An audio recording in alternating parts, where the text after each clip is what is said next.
बिस्मिल्लाहिर्रहमानिर्रहीम। अस्सलाम वालेकुम नाज़रीन, आप यूट्यूब चैनल देख रहे हैं। मैं इमरान खान हूँ। आज बहुत बड़ा दिन है और पाकिस्तानियों के लिए बहुत बड़ा दिन है।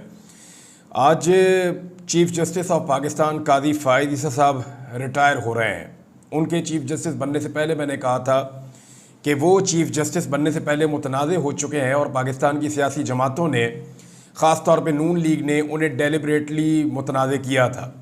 लेकिन कादी फ़ाइज़ ईसा साहब का जो दौर था वो अदलिया की तारीख़ के स्याह तरीन दौर के तौर पर याद रखा जाएगा। ये बात मैं नहीं कह रहा, आज ये बात पाकिस्तान के तमाम सहाफ़ी कह रहे हैं, तमाम वकला कह रहे हैं। बहुत बड़ी तादाद में पाकिस्तानियों में, अगर आप कहीं पे भी बल्कि एक सर्वे मैं करवाऊँगा, कल के वीलॉग में आपको बताऊँगा कि जो शाम वाला वीलॉग आएगा उसमें आपको बताऊँगा कि पाकिस्तान के लोगों ने इस पर क्या राय दी है। बहरहाल पाकिस्तानी ये सोचते थे कि कोई भी चीफ़ जस्टिस आए वो कभी भी जस्टिस मुनीर का रिकॉर्ड नहीं तोड़ पाएगा, लेकिन कादी फ़ाइज़ ईसा ने पाकिस्तानियों को गलत साबित कर दिया और अब वो एक ज़रबुल मिसल बन गए हैं जिन्होंने पाकिस्तान की तारीख़ में बदतरीन चीफ़ जस्टिस के फ़राइज़ सर अंजाम दिए हैं। एक्सटेंशन के शौक़ में आइन और कानून, हत्ता के जो उनकी अपनी अदलिया है और जो साथी जज हैं, उन तक से कादी फ़ाइज़ ईसा साहब ने खिलवाड़ किया है और पूरी अदलिया को तकसीम कर दिया। तहरीक इंसाफ और इमरान खान साहब से बदतरीन सियासी इंतकाम और दुश्मनी निभाई है कादी फ़ाइज़ ईसा साहब ने। इंसानी हुकूक की बदतरीन खिलाफ वर्जियाँ कादी फ़ाइज़ ईसा साहब के दौर में हुई और इसकी मिसालें मैं आपके सामने रखता हूँ। एक पाकिस्तान की जो सबसे बड़ी सियासी जमात है, जिसके बारे में सारे सर्वेस कह रहे थे कि ये जमात स्टेट अवे इलेक्शन जीत रही है और 2/3 अक्सरियत से ज़्यादा हासिल करेगी, उस जमात से 13 जनवरी को कादी फ़ाइज़ ईसा साहब ने बल्ले का निशान छीनने का एक स्याह फैसला किया। फिर कादी फ़ाइज़ ईसा साहब के दौर में इदारों ने पाकिस्तान की सियासत में बदतरीन मुखालफत की, बदतरीन मुदाखलत की, सियासी जमात की मुखालफत की, ये सारा कुछ किया।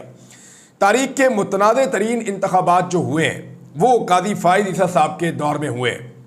यानी कादी फ़ाइज़ ईसा साहब के दौर में जो इंतखाबात हुए, ऐसे पाकिस्तान की तारीख़ में पहले कभी नहीं हुए। इतनी बड़ी धांधली कभी नहीं हुई। यानी जो पाकिस्तान टूट गया था जब 1971 में, तो उन इलेक्शन में भी धांधली ऐसे नहीं हुई थी जैसी धांधली इमरान खान के खिलाफ की गई। बदतरीन धांधली थी, पूरे के पूरे नताइज बदल दिए गए। अवाम ने मैंडेट किसी और को दिया था, हुकूमत किसी और को दे दी गई और ये सारा कुछ कादी फ़ाइज़ ईसा साहब के दौर में हुआ। यानी ये जितना भी 45-47 वाला खेल था, ये कादी साहब के दौर में हुआ। चादर और चार दीवारी का तकद्दुस ख़ुसूसन पंजाब में, सिंध में, इस्लामाबाद में तारीख़ी नौइयत का ये हुआ है। यानी लोगों के बेडरूमों तक जो है वो सिक्योरिटी फोर्सेस के लोग घुसे, लोगों के घरों को और कीमती सामान को तोड़ा गया। ये सारा कुछ कादी फ़ाइज़ ईसा साहब के दौर में हुआ। हत्ता के जो अल्लामा इकबाल रहमतुल्लाह अलैह की बहू हैं, उनके घर की भी चादर और चार दीवारी का तकद्दुस पामाल हुआ है। और इसके अलावा साबिक़ वज़ीर-ए-आज़म इमरान खान साहब के घर की भी चादर और चार दीवारी का तकद्दुस पामाल किया गया और बेशुमार सैकड़ों मिसालें हैं। ख़वातीन की तारीख़ी बेहुरमती हुई कादी साहब के दौर में। बहुत सारी ख़वातीन को गिरफ़्तार किया गया, तशद्दुद किया गया, सड़कों पर घसीटा गया, आंसू गैस का निशाना बनाया गया और ये सब कुछ ख़वातीन अभी भी हिरासत में है। यानी आप मिसाल ले लें, बुशरा बीबी जो है वो एक दिन पहले रिहा हुई। मैं बताता हूँ उनके बारे में कुछ तफ़सीलात आपको। अभी भी यास्मीन राशिद साहिबा जेल में है। इमरान खान साहब की 2 बहनें जाली मुकदमे के अंदर जेल में। वीडियो मौजूद है कि एक उधर खड़ी है, एक उधर खड़ी है और 2 लोग खड़े हों तो आप दफ़ा 144 का नफाज ही नहीं कर सकते। लेकिन इसके बावजूद उन्हें पकड़ा गया और वीडियो मौजूद होने के बावजूद उन पर पता नहीं कैसे कैसे मुकदमे बना दिए गए, उन्हें दहशतगर्द डिक्लेयर कर दिया गया। और बहुत सारी और ख़वातीन भी हैं। मुसर्रत जमशेद चीमा साहिबा, मेरी जमशेद इकबाल चीमा साहब से बात हुई, वो कह रहे जी ना उनको दवाइयाँ देने देते हैं, ना उन्हें खाना देने देते हैं, ना उनके बच्चों से और फैमिली से मुलाकात करने देते हैं और उनको इबरत का निशान बनाया जा रहा है। जुल्म और फस्तायत है ना कि ये दोनों मियाँ बीवी क्यों इमरान खान के साथ खड़े हैं। तो जो जाकर इमरान खान के साथ खड़ा होता है या वफादारी साबित करता है, उसको निशान इबरत बनाती है ये रियासत। तो इसी तरह मुसर्रत जमशेद इकबाल चीमा साहिबा जो है, उनके साथ भी उनको तकलीफ में रखा हुआ है, वो भी जेल में बंद है। इसके अलावा जो है वो लेवल प्लेइंग फील्ड बिल्कुल नहीं मिली पाकिस्तान तहरीक इंसाफ को। लेवल प्लेइंग फील्ड थी ही नहीं। वहाँ MKM को सपोर्ट किया गया कराची में दबा के, सिंध के अंदर पीपल्स पार्टी को, खैबर पख्तूनख्वा में पूरा जोर लगाया गया बाकी जमातों को देने के लिए, पंजाब के अंदर PMLN को सीटें जो है वो बांटी की जैसे रेडियाँ बांटते हैं। तो लेवल प्लेइंग फील्ड नहीं थी। हत्ता कि ये पहली मरतबा हुआ कि कादी फ़ाइज़ ईसा के दौर में जो लोग कागजात नामजदगी जमा करवाने जाते थे, नॉमिनेशन पेपर, उनसे नॉमिनेशन पेपर तक छीन लिए जाते थे। इसकी वीडियोस चलती थी, लेकिन कादी साहब ने कुछ नहीं किया। एक सियासी जमात ऐसी थी पाकिस्तान तहरीक इंसाफ, ना वो अपना झंडा निकाल सकते थे, ना जुलूस और ना जलसा। ये इलेक्शन हो रहा था पाकिस्तान में, जिसको कादी साहब फ्री एंड फेयर इलेक्शन कहते हैं, लेकिन पाकिस्तान की तारीख का मुतनादे तरीन इलेक्शन था। कादी साहब के दौर में बच्चों को भी गिरफ्तार किया गया, और एक नहीं, दो नहीं, बहुत सारे वाकयात ऐसे हुए कि मासूम बच्चों को पुलिस उठाकर ले गई, उन्हें गिरफ्तार किया। और कुछ तो ऐसी रिपोर्टें हैं कि बच्चों पे टॉर्चर करके उनकी माओं को जो है वो वीडियोस दिखाई गई। फिर जो 2/3 अक्सरियत के लिए कादी साहब ने सीटें छीन कर दी नून लीग वालों को। एक दिन तो इकट्ठी 3 सीटें दे दी, और वो देने का मकसद ये था कि कुछ भी करके नून लीग के पास 2/3 अक्सरियत आए और कादी फायद ईसा साहब को एक्सटेंशन मिल जाए। लेकिन एक्सटेंशन कादी साहब को फिर भी नहीं मिली। मखसूस नशस्तें जो है वो हारने वाली जमातों को दे दी गई कादी साहब के दौर में, और कादी साहब इसके हामी थे कि नहीं, जो जीते हैं उनको मखसूस नशस्तें नहीं देनी, जो हारे हैं ये मखसूस नशस्तें उनको दें। और कादी साहब के बयानात से उनके पूरे टन्योर में ये पता चलता रहा कि उनके अंदर कितना बुग़्ज़ है और कितना गुस्सा है इमरान खान से या उनकी सियासी जमात से। जबरी गुमशुदगियाँ जो हैं वो कादी फायद ईसा साहब के दौर में मामूल बन गई थी, बिल्कुल एक नॉर्मल चीज़ थी। हत्ता कि इस्लामाबाद और पंजाब के दारुल हुकूमत लाहौर और अहम तरीन शहरों से, मेन जगहों से इंसानों को जबरी तौर पे गुमशुदा किया गया। मैं भी जबरी तौर पे गुमशुदा किया गया। अभी भी बहुत सारे लोग जो हैं वो जबरी तौर पे लापता हैं, जिनमें इंतज़ार हुसैन पंजूथा साहब हैं, उनका अभी तक कुछ पता नहीं चल रहा। फिर मीडिया के ऊपर एक जबर का माहौल रहा कादी साहब के दौर में, मीडिया बिल्कुल इंडिपेंडेंट नहीं रहा। अच्छा, हैरत की बात एक और भी है, कादी साहब वो वाहिद शख्सियत हैं जिन्होंने अपने हमायती खो दिए। जब वो चीफ जस्टिस ऑफ पाकिस्तान की सीट पर बैठे तो होना तो ये चाहिए था कि वो अपने काम से अपने हमायतियों की तादाद में इजाफा करते, मगर जितने भी सहाफ़ी और वकला कादी साहब के हमायती थे वो सारे कादी साहब के ख़िलाफ़ हो गए, क्योंकि कादी साहब ने काम ही ऐसे किए थे। फिर अरशद शरीफ साहब का केस है, हमारे लिए तो बहुत बड़ा इशू है, उसमें बिल्कुल इंसाफ फराम नहीं किया। और इसके अलावा जो है जिसने भी कादी साहब पे एहसान किया, मिसाल के तौर पे मंसूर अली शाह साहब को आप ले लें, उन्होंने कादी साहब के ऊपर एहसान किया, लेकिन कादी साहब ने उनके खिलाफ इकदाम किए। इद्दत जैसा घटिया केस एक साबिक वज़ीर आज़म पर और उनकी अहलिया पर चलाया गया, लेकिन कादी साहब के कान पर जूं तक ना रेंगी। सियासी कारकुनों की रिकॉर्ड गिरफ्तारियां हुई और उन पर बदतरीन तशद्दुद हुआ। साथी जजों ने ख़त लिख कर कादी फायद ईसा साहब को कहा कि जनाब हमारे साथ बहुत ज़्यादती हो रही है, हमें हरासा किया जा रहा है, मगर कादी साहब को होश नहीं आई।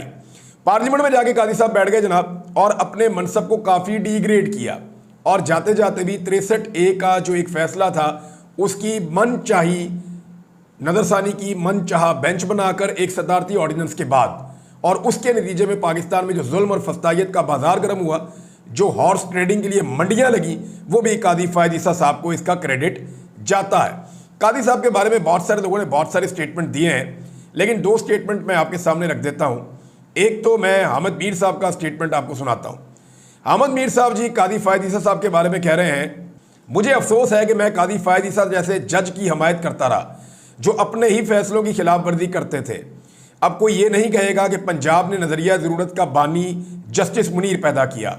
अब तो बहुत से वकला ये कह रहे हैं कि जस्टिस मुनीर से ज़्यादा बुरा जज बलूचिस्तान ने पैदा किया है। अब यही बात जो है वो अली अहमद कुर्स साहब कह रहे हैं, जो पहले खड़े हुए थे कादी साहब के साथ। यानी मुझे आफरीन है सिद्दीक जान पे और कुछ सहाफ़ी हैं उन पे भी, वो पहले दिन से कह रहे थे कि कादी फायद ईसा जो है वो एक फ्रॉड किस्म का करैक्टर है, और ये सुप्रीम कोर्ट ऑफ पाकिस्तान के चीफ जस्टिस बनेंगे तो ये अजीबोगरीब माहौल पैदा कर देंगे। लेकिन कादी साहब ने अपने कंडक्ट से साबित किया कि जो लोग उनकी हमायत करते थे, मुतीउल्लाह जान साहब हैं, असद तूर साहब हैं और बहुत सारे दोस्त हैं, वो जो हमायत करते थे वो भी मुखालिफ हो गए। उन्होंने कहा नहीं, कादी साहब डिज़र्व नहीं करते थे और ये कादी साहब ने ज़्यादती की है। एक और गवाही भी आई है जी बिलावल की। बिलावल ने कहा जी कादी फायद ईसा के बगैर 26वीं आईनी तरमीम मुमकिन नहीं थी। ये बिलावल ने BBC को इंटरव्यू दिया, तो आप अंदाज़ा कर लें कि कादी फायद ईसा साहब आईनी तरमीम के लिए भी रोल प्ले कर रहे थे। हालांकि जज का कोई काम नहीं होता, पार्लियामान का काम है, लेकिन क्योंकि उनके नंबर पूरे नहीं हो रहे थे तो कादी फायद ईसा साहब ने आंखें बंद रखी, जुल्म होने दिया, अगवा होने दिए, तशद्दुद होने दिया, मंडियाँ चलने दी और 63A की नज़रसानी इस अंदाज में की ताकि जिसने जिसको ख़रीदना है वो ख़रीदे और जिसने जिसको डराना है वो डराए। इसमें साहबजादा हामिद रज़ा साहब का एक स्टेटमेंट है, बड़ा सख्त है, जो उन्होंने कहा एज इट इज़ पढ़ के सुना देता हूँ। उन्होंने कहा पाकिस्तान की अदालती तारीख के सबसे बदज़बान, बदतमीज़, बद तहजीब, बद किरदार, करप्ट, मुनाफिक, इंसाफ के कातिल और खुद पसंद शख्स का नाम काजी फ़ाइद ईसा है। इंसाफ का जो कत्लेआम इस शख्स के दौर में हुआ, इस पर यह शख्स तारीख में एक मकरूह किरदार के तौर पर याद रखा जाएगा। खस कम जहां पाक। ये जी साहबजादा हामिद रज़ा साहब का स्टेटमेंट है काजी फ़ाइद ईसा के बारे में। अब कुछ और चीज़ें वो भी आप देखें ना, टाइम तो ख़त्म हो ही जाता है, इस पर आप गौर कीजिए ना। काजी साहब जब 13 माह पहले आए थे तो शायद उन्हें लगता था वो हमेशा यहीं पे रहेंगे। उनके साथ एक्सटेंशन के वादे किए गए, उनको यकीन दहानियाँ करवाई गई।